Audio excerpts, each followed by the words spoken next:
नमस्कार दोस्तों, स्वागत है आप सभी का रीजनिंग की इस प्रैक्टिस क्लास में। तो आज की दोस्तों हमारी क्लास नंबर 6 होने वाली है। हम लोग 5 क्लास कर चुके हैं जो आपको चैनल पर मिल जाएगा। तो सभी क्लास दोस्तों अपने आप में बहुत ही महत्वपूर्ण हैं। ये सभी प्रश्न दोस्तों एग्ज़ाम में आए हुए प्रश्न, चाहे आरपीएफ, एनटीपीसी, एएलपी या आरआरबी के किसी भी एग्ज़ाम में ये सभी प्रश्न आए हुए प्रश्न हैं और ये आने वाले हमारे सभी एग्ज़ाम के लिए बहुत ही महत्वपूर्ण प्रश्न रहने वाले हैं। तो चलिए पहले क्वेश्चन से स्टार्ट करते हैं। आपको सबसे पहले वीडियो को रोककर क्वेश्चंस को खुद से सॉल्व करना है, क्योंकि जितने ज़्यादा दोस्तों आप सॉल्व करेंगे उतना ही ज़्यादा आपको क्वेश्चंस पर पकड़ होगा। उसके बाद वीडियो को देखना है। देखिए पहला क्वेश्चन है कि पहली जोड़ी में प्रयुक्त तर्क के आधार पर दूसरी जोड़ी में प्रश्न चिन्ह के स्थान पर आने वाले विकल्प का चयन कीजिए। तो जिस तरीके से देखिए ये पहली जोड़ी का संबंध है, यानी 1213 का संबंध 14 से है, उसी तरीके से इस 4501 का संबंध क्वेश्चन मार्क के स्थान पर कौन सी संख्या आएगी ये हमें बताना है। 10 भरा जाएगा, 15, 20 या 25, इनमें से हमें संख्या बताना है। तो चलिए देखते हैं किस तर्क के आधार पर है। तो देखिए 1213 दोस्तों बहुत बड़ा नंबर से, उससे यहाँ पर सीधा सीधा 14 आ गया, यानी इतना कम नंबर। तो 1213 में से यानी हमें अगर हम घटाने पे जाएं तो बहुत बड़ी संख्या घटानी पड़ेगी, यानी ये हो नहीं सकता। 4501 में से उसी तरीके से घटाएंगे तो बहुत बड़ी संख्या घटानी पड़ेगी। तो यहाँ पर हम क्या कर सकते हैं, तो जब भी आपको ऐसे बड़े नंबर से मिले तो सबसे पहले आप इनका जोड़ यानी इनका योग कीजिए। तो इनको पहले हम जोड़ के देखते हैं कि कौन सा यहाँ पर बनता है तरीका। तो हमने यहाँ पर दोस्तों 1 प्लस का 2 प्लस का 1 और प्लस का 3 कर लिया, यानी सभी संख्याओं को हम क्या करेंगे, जोड़ लेंगे सबसे पहले। तो इन सबको जोड़ेंगे तो 2 1 3 1 4 3 7 बनेगा। कितना बनेगा, 7 बनेगा। अब अगर हम देखें तो कहीं ना कहीं ये जो 14 है दोस्तों, ये 7 का तो 2 गुना ही है, तो इसको 2 गुना कर लेते हैं, 7 दूना 14 कर लेते हैं। तो ये हमें एक तरीका मिला कि संख्याओं को जोड़कर उसका 2 गुना करना है। तो आगे वाली भी संख्या में हम देखेंगे क्या यही तरीका लग रहा है। अब देखिए 4501 है, तो इनकी संख्याओं को भी हम जोड़ लेते हैं। तो 45, देखिए यहाँ पर 4 प्लस 5 प्लस 0 और प्लस 1। तो इन संख्याओं को जोड़ेंगे, देखो 5 4 9 1 10 बन रहा है। कितना बन रहा है, 10। अब जिस तरीके से दोस्तों इस वाले संख्या में हमने 2 का गुणा किया था, तो इसमें भी हम 2 का गुणा कर लेते हैं। तो 10 दूना कितना हो जाएगा, 20 हो जाएगा। तो क्या किसी भी ऑप्शन में 20 है यहाँ पर, तो देखेंगे तो ऑप्शन नंबर सी में 20 दिया गया है। तो ये हमारा तरीका था क्वेश्चंस को सॉल्व करने का, और ऑप्शन नंबर सी यहाँ पर राइट आंसर हो जाएगा। तो जितना ज़्यादा दोस्तों नंबर सेनोलॉजी का या सीरीज़ का क्वेश्चन हो, जितना ज़्यादा आप खुद से सोचेंगे, खुद से सॉल्व करेंगे, उतना ही ज़्यादा इस पर आपका पकड़ बनेगा। तो उम्मीद है आप सभी को ये तरीका समझ में आया होगा। बढ़ते हैं नेक्स्ट क्वेश्चन की तरफ। तो देखिए ये रहा हमारा दोस्तों अगला प्रश्न नंबर सीरीज का। तो इसमें भी आपको क्या करना है, सबसे पहले वीडियो को रोककर खुद से सॉल्व करने की कोशिश करना है। क्वेश्चन है कि निम्नलिखित श्रृंखला में अगली संख्या ज्ञात कीजिए। 37 38 42 51 67 क्वेश्चन मार्क, यानी प्रश्नवाचक चिन्ह। यहाँ पर कौन सी संख्या आएगी। तो ये सभी नंबर्स एक सीरीज में चल रहे होते हैं, यानी इनमें किसी एक समान संख्या का जोड़ हो रहा है या घटाना हो रहा है या किसी संख्या का गुणा हो रहा है। इस तरीके से ये संख्या बढ़ते हैं। तो हमें क्या करना होता है कि हम देखेंगे नंबर्स 37 38 42 51 67, यानी ये नंबर्स आसपास के हैं, बहुत बड़े नंबर्स नहीं हैं। जैसे यहाँ पर 3 है, अब यहाँ पर हो जाए 15, यहाँ पर हो जाए 45, अब यहाँ पर हो जाए 90। तो जब ऐसी संख्या मिलती हैं, यानी धीरे धीरे बहुत बड़ी हो जाती हैं, तो हम उनमें क्या करते हैं, किसी संख्या का गुणा देखते हैं। किसी संख्या का गुणा तो नहीं हो रहा, लेकिन जब नंबर पास के ही हो, जैसे ये नंबर्स दिए गए हैं, तो इनमें हम क्या करते हैं कि सबसे पहले इनका अंतर निकालेंगे। क्या करेंगे, सबसे पहले अंतर निकालेंगे। तो 37 में कितना जोड़ेंगे, 38 हो जाएगा। तो 37 में 1 जोड़ेंगे तो 38 हो जाएगा। 38 में कितना जोड़ेंगे, 42 हो जाएगा। तो आप कहेंगे 38 में 4 जोड़ देंगे तो 42 हो जाएगा। अब उसी तरीके से 42 में कितना जोड़ देंगे, 51 हो जाएगा। तो आप कहेंगे यहाँ पर 8 1 9 जोड़ देंगे तो 51 हो जाएगा। अब देखिए 51 से 67 कितना जोड़ना पड़ेगा, तो 9 और यहाँ पर 7 16 जोड़ना पड़ेगा, 16 को जोड़ना पड़ेगा। अब जो नंबर्स हमने जोड़ा है उनमें क्या कोई लॉजिक लग रहा है, ये हमें ध्यान देना है। देखिए यहाँ पर जो नंबर्स हमने जोड़ा है क्या उसमें कोई लॉजिक लग रहा है।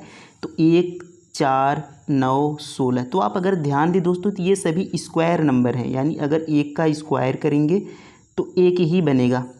और 4 क्या है, ये 2 का स्क्वायर संख्या है। 9 क्या है दोस्तों, ये 3 का स्क्वायर संख्या है। और 16 क्या है, ये 4 का स्क्वायर संख्या है। यानी अगर देखें तो 1 का स्क्वायर, 2 का स्क्वायर, 3 का स्क्वायर, 4 का स्क्वायर, यानी अगली संख्या क्या आनी चाहिए, तो 5 का स्क्वायर आना चाहिए। तो 5 का स्क्वायर कितना होता है, 25 होता है। यानी अगली संख्या में हमें प्लस का 25 जोड़ना पड़ेगा, 5 का स्क्वायर संख्या जोड़ना पड़ेगा। तो 67 में हम 25 को जोड़ लेते हैं। तो देखिए इनको जोड़ते हैं तो 7 5 कितना हो जाएगा, 12 को 2 हो जाएगा, और यहाँ पर 6 2 8 1 9 हो जाएगा। कितना आ गया दोस्तों, 92। यानी यहाँ पर प्रश्नवाचक चिन्ह के स्थान पर हमारी कौन सी संख्या आ जाएगी, तो वो संख्या होगी हमारी 92। तो किस ऑप्शन में है दोस्तों, option number B correct answer हो जाएगा, 92। तो इस तरीके से हमें प्रश्न को सॉल्व करना था। उम्मीद है ये प्रश्न भी आप अच्छे से समझ गए होंगे। नेक्स्ट क्वेश्चन देखेंगे। देखिए अगला प्रश्न हमारा दोस्तों कोडिंग डिकोडिंग का क्वेश्चन है। आरपीएफ एसआई में क्वेश्चन पूछा गया है। क्वेश्चन है कि किसी विशिष्ट कूट भाषा में SHRIEK का कूट HSIRVP है, तो उसी कूट भाषा में SQUFEL किस प्रकार कूटबद्ध किया जाएगा। तो इसमें देखेंगे दोस्तों कि कैसे पहले वाले को कूट किया गया है, यानी क्या जोड़ा क्या घटाया गया है, इस तरीके से हम देखते हैं। तो अगर हम देखें दोस्तों SHRIEK,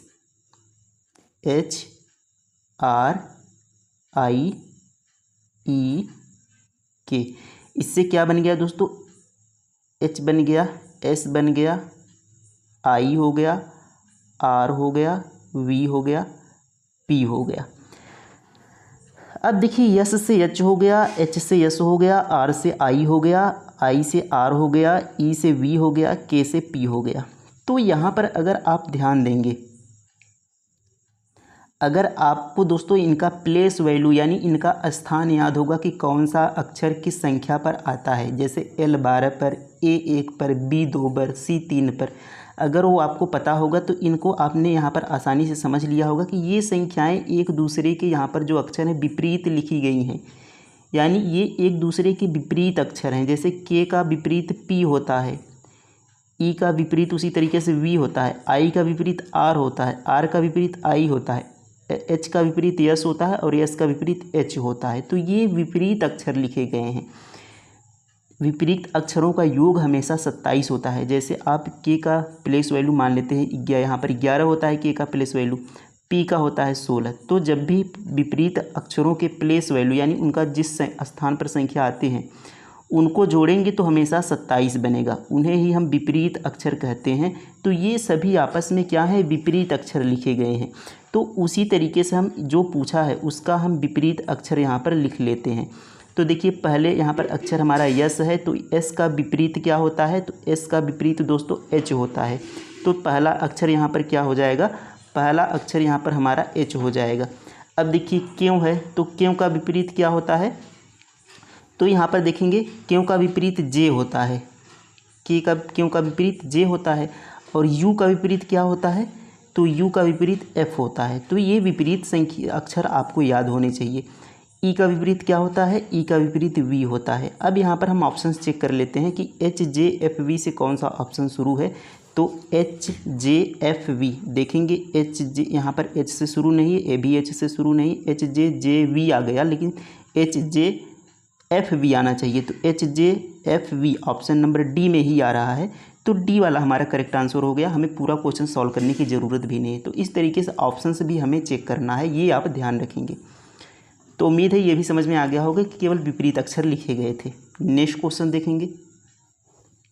देखिए अगला प्रश्न यहाँ पर है कि यदि दर्पण को आच्छादित रेखा पर रखा गया हो तो दिए गए चित्र का सही दर्पण छवि क्या है। यानी ये हमारा दर्पण है, ये हमारा दर्पण है और ये हमारा जो है चित्र है। तो इसका इस दर्पण के बाद कौन सा यहाँ पर चित्र बनेगा, ये हमें बताना है कि दर्पण में इसका कौन सा चित्र बनेगा।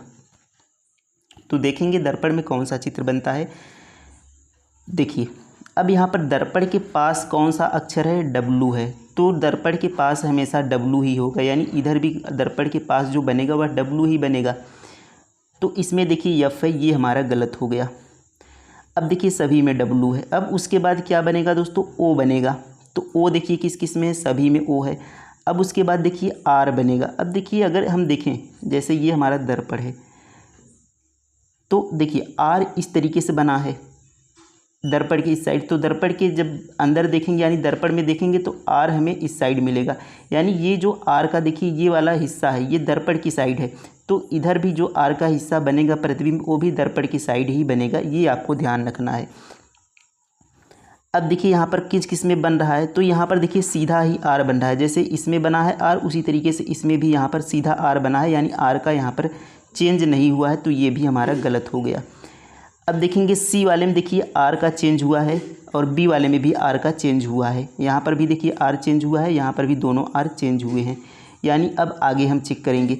तो अब आगे चेक करते हैं, तो आर के बाद यहाँ पर क्या है, दोनों आर के बाद ए है, तो ए तो बिल्कुल वैसे ही रहेगा, ए में कोई चेंजिंग नहीं रहेगा, लेकिन यफ देखेंगे चेंज होगा, क्योंकि यफ देखिए इस तरीके से है तो दर्पण में हमें इस तरीके से दिखाई देगा, क्योंकि देखिए ये जो यफ है ये दर्पण की साइड इसका मुंह खुला है, तो इधर भी दर्पण की साइड प्रतिबिंब जो बनेगा दर्पण की साइड ही खुलेगा, तो कौन सा ऑप्शन यहाँ पर राइट आंसर होगा, तो ऑप्शन नंबर बी यहाँ पर करेक्ट आंसर हो जाएगा, क्योंकि देखिए यहाँ यफ जो है दर्पण की साइड मुड़ा है और इसमें देखिए यफ बिल्कुल सीधा सीधा लिखा गया है, तो ये भी हमारा गलत हो गया। तो इस तरीके से हमें क्वेश्चंस को सबसे पहले समझना है, उसके बाद जब हम समझ जाएंगे तो आसानी से क्वेश्चंस को सेकेंडों में यहाँ पर सॉल्व कर पाएंगे, तो ये आपको ध्यान देखना है।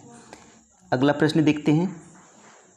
देखिए अगला प्रश्न है कि पहली जोड़ी में प्रयुक्त तर्क के आधार पर दूसरी जोड़ी में प्रश्न चिन्ह के स्थान पर आने वाले विकल्प का चयन कीजिए। तो उसी तरीके से है, जिस तरीके से जेड का संबंध एम से है उसी तरीके एस का संबंध यहाँ पर किस अक्षर से होगा। तो इसमें हमें क्या करना होता है कि इसमें सबसे बड़ी चीज़ है कि हमें इनका प्लेस वैल्यू याद होना चाहिए कि किस स्थान पर कौन सा अक्षर आता है। तो जेड देखिए 26 पर आता है, जेड कितने पर आता है 26 पर। यम चेक करेंगे दोस्तों, यम कितने पर आता है, तो यम 13 पर आता है, यम कितने पर आता है 13 पर आता है। यस देखेंगे दोस्तों तो यस आता है 19 पर। अब देखिए 26 से 13 कैसे कर दिया गया है, 26 से 13, तो 26 में से अगर हम 13 को माइनस कर देंगे तो 13 बचेगा। तो उसी तरीके से अगले में भी हम चेक कर लेते हैं, तो 19 में से हम 13 को माइनस कर लेते हैं, जैसे इसमें 13 माइनस किया उसमें 19 में से 13 माइनस कर लेते हैं, तो यहाँ पर कितना बचेगा 6 बचेगा, और यहाँ पर एक में से एक जाएगा 0 आ जाएगा, यानी 6 बच रहा है। तो 6 संख्या पर कौन सा अक्षर आता है, तो 6 पर आता है यफ, ऑप्शन में है कहीं पर, तो ऑप्शन में देखेंगे ए यहाँ पर राइट आंसर हो जाएगा, तो यहाँ पर आ जाएगा यफ। तो बिल्कुल ऐसे प्रश्न जब भी बनेंगे तो हमें क्या करना है, उनका प्लेस वैल्यू याद होना चाहिए और उसको लिख के यहाँ पर संख्या कितनी माइनस हो रही है, कितना जुड़ रहा है, ये हमें देख लेना है। नेक्स्ट क्वेश्चन देखते हैं।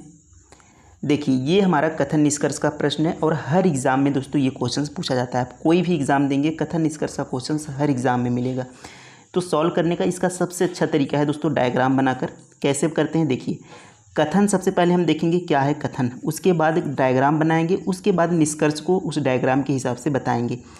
जैसे कथन है कि सभी पेन पेंसिल हैं, तो इसके लिए हम क्या बनाएंगे, गोले बनाएंगे। तो सभी देखिए ये क्या है, हमारा पेन है, ये हमारा पेन का गोला है, ये क्या है हमारा पेन का गोला बना लेंगे।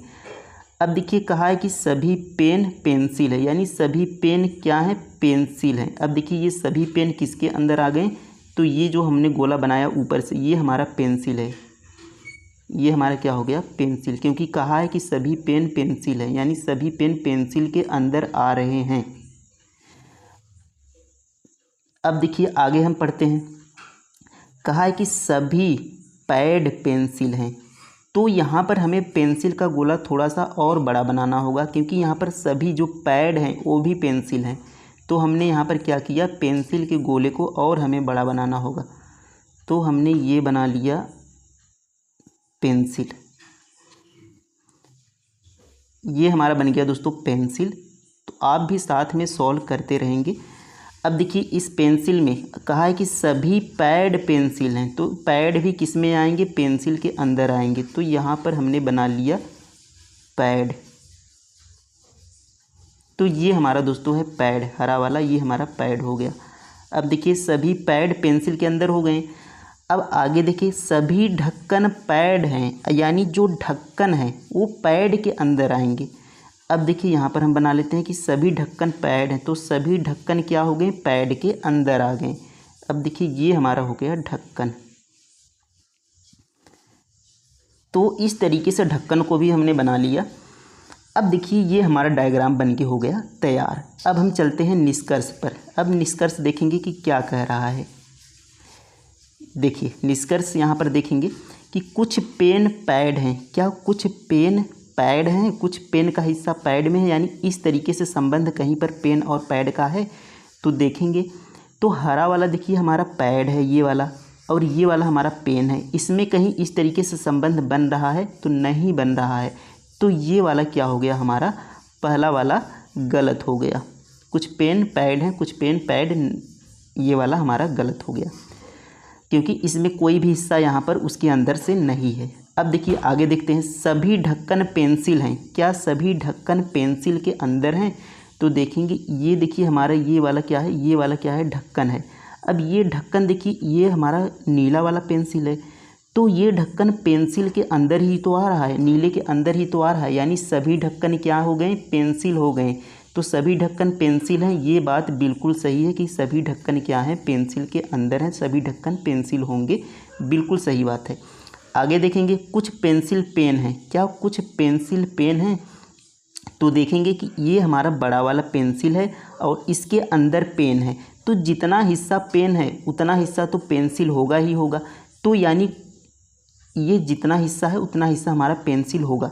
तो कुछ पेंसिल पेन है, तो ये बात भी बिल्कुल सही है क्योंकि पेन पेंसिल के अंदर ही आ रहा है, तो कुछ पेंसिल का हिस्सा तो पेन लिया ही होगा। तो इससे आप इस तरीके से याद रख सकते हैं कि कुछ पेंसिल का हिस्सा पेन लिया होगा, तो कुछ पेंसिल क्या होंगे, पेन होंगे। बिल्कुल सही बात है, ये भी हमारा सही हो गया। तो ऑप्शंस में आपको मिलेगा कि केवल फर्स्ट निष्कर्ष अनुसरण करता है, केवल सेकेंड निष्कर्ष, केवल सेकेंड और थर्ड निष्कर्ष अनुसरण करता है। तो इस तरीके से आपको ऑप्शंस मिलेगा।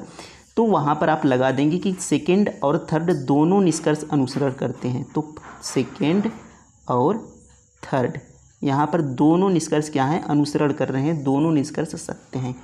तो इस तरीके से इस प्रश्न को हमें सॉल्व करना है। उम्मीद है आप सभी ने यहाँ पर अच्छे से समझ लिया होगा। नेक्स्ट क्वेश्चन देखते हैं। देखिए अब ये क्वेश्चन दोस्तों हमारा होता है, ये भी क्वेश्चन हमारा क्या होता है, एग्ज़ाम में पूछा गया है, यानी हर रेलवे की एग्ज़ाम में ये क्वेश्चन पूछा जाता है, और भी एग्ज़ाम में ये एसआई लगभग यूपीएसआई या कांस्टेबल भी देंगे तो इसमें भी ये क्वेश्चन पूछे जाते हैं। देखिए इसमें भी हम देखते हैं कथन निष्कर्ष होता है। अब हमें क्या करना होता है, जो निष्कर्ष है उसके हिसाब से हमें देखना होता है कि कौन सा निष्कर्ष यहाँ पर सही है कथन के हिसाब से। तो इसको कैसे देखते हैं, जैसे देखिए पहला निष्कर्ष अगर देखें तो एस है और इस तरीके से बना है और ई है। अब इसका एक तरीका ध्यान रखेंगे कि जैसे जिधर मुंह खुले, यानी इधर देखिए मुंह खुला है, तो आप ये समझिए कि ई से हम यस की तरफ जा सकते हैं। इधर मुंह खुला है यानी ई से हम एस की तरफ जा सकते हैं। इस तरीके से आप ध्यान रखेंगे। तो देखिए ई से एस की तरफ जाना है, क्या हम जा सकते हैं ई से एस की तरफ? तो यहाँ पर देखिए ई से देखिए बराबर है, यानी बराबर से तो हम जा सकते हैं। आर है तो इससे भी हम जा सकते हैं। सी है इससे भी हम जा सकते हैं। यहाँ पर देखिए एस, तो यहाँ से ई से हम एस की तरफ जा सकते हैं।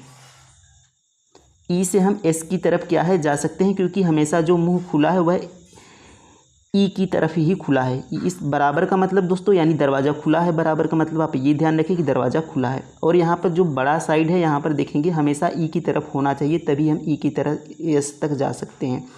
तो यहाँ पर देखेंगे बराबर है, यहाँ पर देखिए दरवाज़ा इधर खुला है, ई की तरफ मुंह खुला है, इधर भी देखेंगे ई की तरफ ही खुला है, यानी एस तक हम क्या जा सकते हैं, ई से। तो ये पहला वाला हमारा जो कथन है ये हमारा बिल्कुल निष्कर्ष सही होता है कि ई से यस तक जा सकते हैं। पहला यहाँ पर हमारा सही हो गया। अब हम दूसरा चेक करते हैं, क्या आर से, देखिए मुंह इस बार इस तरीके से खुला है, तो क्या आर से एम तक जा सकते हैं?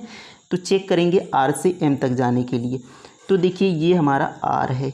अब देखिए आर से हमें एम तक जाना है, तो आर से देखिए बराबर है ई है, तो यहाँ पर हम ई तक पहुँच गए। अब देखिए यहाँ पर मुंह खुला है आर की तरफ, ए तक पहुँच गए। फिर देखिए इस तरीके से मुंह खुला है आर की तरफ, एम तक पहुँच गए, यानी आर से एम तक भी हम जा सकते हैं। तो ये भी हमारा यहाँ पर सही हो गया। अगर यदि देखिए आर से कहीं पर बीच में इस तरीके से मिल जाता कि आर से एम तक यहाँ पर ये बंद हो गया, तो अब हमारा ये वाला जो हमारा सेकेंड था वो गलत हो जाता, लेकिन ऐसा कहीं पर नहीं मिला, इसलिए ये भी हमारा सही हो गया। तो दोनों निष्कर्ष यहाँ पर सही हो गए। ऑप्शन चेक करेंगे तो यहाँ पर देखेंगे फर्स्ट और सेकंड दोनों निष्कर्ष तर्क संगत हैं। ऑप्शन नंबर ई यहाँ पर करेक्ट आंसर हो जाएगा। तो इस तरीके से इन प्रश्नों को हमें सॉल्व करना है। नेक्स्ट क्वेश्चन देखेंगे। देखिए अगला प्रश्न यहाँ पर दोस्तों दिया गया है कि पहली जोड़ी में प्रयुक्त तर्क के आधार पर दूसरी जोड़ी में प्रश्न चिन्ह के स्थान पर आने वाले विकल्प का चयन कीजिए। वर्ग, परिमाप, वृत्त, यहाँ पर क्या आएगा? तो जिस तरीके से वर्ग का परिमाप से संबंध है, वृत्त का संबंध कैसे होगा? तो वर्ग का परिमाप किस तरीके से संबंधित है? तो आप ध्यान दें, अगर ये जो वर्ग है तो इसको मापने के लिए इसकी चारों भुजाओं को हम इस तरीके से अगर मापें तो इसका क्या कहलाता है? ये परिमाप कहलाता है। यानी इसकी संपूर्ण अगर दूरी को हम इस तरीके से मापें तो ये हमारा होता है वर्ग का परिमाप। लेकिन जो वृत्त का मापते हैं तो वृत्त का ये जो गोलाई को मापते हैं तो इसको हम परिधि कहते हैं। क्या कहते हैं? इसको हम परिधि कहते हैं। तो ऑप्शन नंबर ए इसका करेक्ट आंसर हो जाएगा। तो इस तरीके से इस प्रश्न को हमें संबंध देखकर सॉल्व करना था। नेक्स्ट क्वेश्चन देखेंगे। देखिए अगला प्रश्न है, इसमें हमें क्या करना है कि दी गई आकृति में कितने वर्ग हैं। इसमें हमें वर्ग फाइंड करना है, वर्गों की संख्या देखनी है कितने वर्ग हैं। तो वर्ग के लिए देखिए ये जो आकृति बन रही, इस आकृति को आप याद रखेंगे। इस आकृति पे बहुत से प्रश्न पूछे जाते हैं। इस तरीके से अगर कहीं भी आपको मिले तो इसमें कितने वर्ग होते हैं तो याद रखेंगे 1 2 3 4। 4 तो ये वर्ग हो गए छोटे वाला और एक ये बड़ा वाला, ये हो गए टोटल 5 वर्ग। एक बड़ा वाला और 4 छोटे वाले। तो इस आकृति में हमेशा 5 वर्ग होंगे, ये आप ध्यान रखेंगे। तो देखिए वही आकृति यहाँ पर बन रही है, वही आकृति बन रही है। तो 5 इसमें हो गए, वही आकृति यहाँ पर बन रही है। 5 इसमें हो गए, वही आकृति यहाँ पर बन रही है। 5 इसमें हो गए। तो टोटल देखिए 5 + 5 + 5, 3 तरीके से वह आकृति बन रही है। तो टोटल हमारे 5 3 15 वर्ग बन रहे हैं। तो ऑप्शन बी करेक्ट आंसर हो जाएगा। और ये जो आकृति बन रही है इसमें देखिए कोई भी वर्ग नहीं बनेगा। तो टोटल 15 वर्ग यहाँ पर बन रहे हैं। नेक्स्ट क्वेश्चन देखते हैं। देखिए हमारा ये ब्लड रिलेशन का क्वेश्चन है। ब्लड रिलेशन भी दोस्तों हर एग्ज़ाम में पूछा जाता है कि यदि NM पति या पत्नी की जीवन साथी है, मतलब NM पति पत्नी है, लेकिन ये पता नहीं है अभी कि कौन पति है कौन पत्नी है। तो इन्हें हम देखिए जब भी पति पत्नी आता है तो वहाँ पर हम बराबर का साइन लगा लेते हैं ताकि हमें पता चले कि ये पति पत्नी है। लेकिन अभी डिसाइड नहीं हुआ है कौन पति है कौन पत्नी। आगे देखते हैं। जिसकी बेटी ओ है, यानी इनकी बेटी कौन है? ओ है। तो यहाँ पर हम यहाँ पर बना लेते हैं, किसी की भी बेटी कर लेते हैं, चाहे N की करें चाहे M की। तो बेटी ओ है तो यहाँ पर ओ बेटी है यानी महिला है। तो यहाँ पर हम माइनस लगा लेते हैं साइन, जिससे हमें पता चले कि ये क्या है? महिला है। आगे देखेंगे MP का दादा है। M कौन है? MP का दादा है, यानी M का कोई लड़का होगा और उसका बेटा होगा तभी तो M दादा बनेगा। तो यहाँ पर हम बना लेते हैं कि इसका कोई भाई है, O का कोई भाई है। आगे क्वेश्चन को और पढ़ लेते हैं। जिसके पिता L हैं। देखिए यहाँ पर हमें पता चल गया, अगर हमने क्वेश्चंस नहीं पढ़ा होता तो हमें नहीं पता चलता, लेकिन यहाँ पर पता चल गया कि MP का दादा है जिसके पिता L हैं। यहाँ पर जिसका जो कहा गया है ये P के लिए कहा गया है। तो M क्या है? P के दादा हैं, जिसके पिता L हैं। यानी अगर दादा होंगे और उसके पिता L हैं यानी उसके दादा के बेटे तो उसके पिता होंगे। तो L क्या हो गया? यहाँ पर देखेंगे L क्या हो गया? L M का बेटा हो गया और ये हो गया प्लस में। और O का क्या हो गया? O का भाई हो गया, क्योंकि ये इसकी बेटी थी तो L उसका बेटा हो जाएगा। अब देखिए L का पुत्र कौन होगा? P होगा, तभी तो P का दादा M बनेगा। इसके पिता का पिता इसका P का दादा ही होगा। अब देखिए यहाँ पर हो गया। अब आगे अगर हम पढ़ें तो O L के साथ विवाहित नहीं है। अब देखिए O L के साथ विवाहित है, क्या O L के साथ विवाहित है? नहीं, ये तो भाई बहन है दोनों। आगे पढ़ेंगे O का P का साथ क्या संबंध है? तो इस O का P के क्या साथ क्या संबंध? तो इसके पापा की बहन है। कौन है? इसके पिता की बहन है, यानी इसकी क्या हो जाएगी? बुआ हो जाएगी। Option number C right answer हो जाएगा। तो इस तरीके से हमें प्रश्न को सॉल्व करना था। तो उम्मीद है दोस्तों ये क्लास आपको अच्छी लगी होगी। कमेंट में ज़रूर बताएंगे कि क्लास कैसी लगी। तो मिलते हैं नेक्स्ट क्लास में। थैंक यू, धन्यवाद, जय हिंद।